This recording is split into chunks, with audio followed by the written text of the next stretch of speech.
A little town tucked in the southwest corner of Oklahoma, home to one of the biggest names in football history, Darrell Royal. There's a sign out there on the field as we go on the field. It's just something that traditionally when we go by, we give it a little tap. If the local football team touches your name before every game, 80 years after you graduate, you must have left a legacy. He's a legacy. He'll never be forgotten in Hollis. Darrell Royal was born and raised in Hollis, Oklahoma, and is still today remembered as a stellar athlete. You can talk about Billy Sims, you can talk about all those great players. Darrell played both sides of the ball. Kind of like catching magic in a bottle right there. I was in junior high school, and Darrell was the big, great athlete in our county, in Harmon County. And he not only was the best football player at Hollis, but he was the best basketball player in the county and the best baseball player. Ted Owens, later a coaching legend in his own right, coached basketball at Kansas for 2 decades and calls Darrell Royal his lifelong friend. I'm very happy just to be people to mention me in the same breath of Darrell, because his career was just outstanding.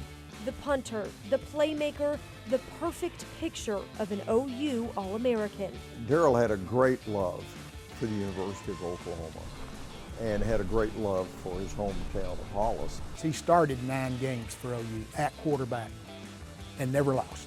Royal set records and made his hometown proud, beating the Longhorns 2 out of 4 seasons in college. There used to be a sign outside of Hollis, "Welcome to Hollis, home of Darrell Royal." Despite his deep Oklahoma roots, he didn't always bleed crimson and cream. We loved him until he went to Texas. Coach Darrell Royal and Ernie Coy in the nation's spotlight and the eyes of Texas.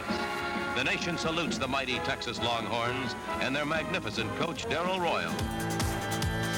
A decision that shocked Sooner fans and his hometown. This Oklahoman headline saying it all.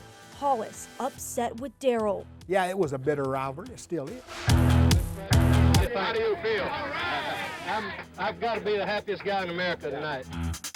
One of the most decorated college football coaches in history. And here's a big one for the Longhorns. With 3 national championships and 0 losing seasons, Royal created a dynasty in Austin. You deserve to be number 1, and that's what you are.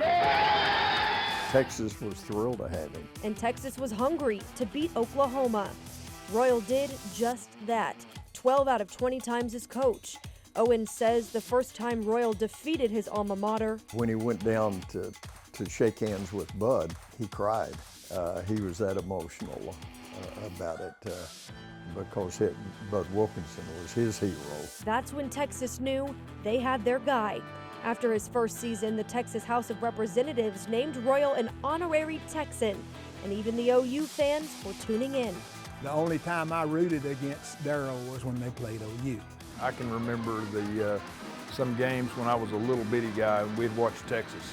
And I probably didn't understand why we were watching Texas play, but my dad knew the coach. When Royal stepped down from head coach, Owens says his career was far from over and his legacy at UT just beginning. I've always said that I wanted to leave before people wanted me to leave. And the Board of Regents, they came over and said, "Darrell, we have a question we need to ask you. Could we have your permission to name the stadium the Darrell K. Royal Stadium?" And of course, they were floored. But back in Hollis, they wouldn't forget Royal either, also naming their field after their homegrown legend. I think he was proud of his roots, proud of what he accomplished at OU. Wasn't ashamed of what he did at Texas, whether you liked it or not. A reminder that no dream is too small. It's just an encouragement for young people that you're going to run into a lot of difficulties in life, and certainly in sports. And everything's not going to be easy.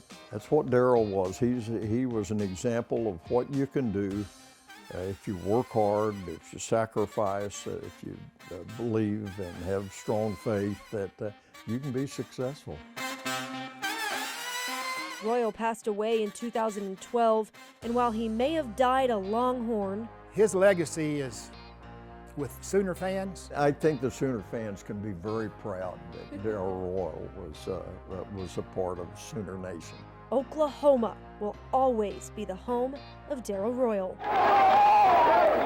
Darrell's association and success with Coach Wilkinson and the success he'd had against Texas as a player opened doors for him. He probably wouldn't have gotten the Texas job were not it for what had happened to him at Oklahoma, and he was always grateful for that. Always grateful for what happened to him at a little town, Hollis, Oklahoma. In Hollis, Elise Jones, KOCO 5 News.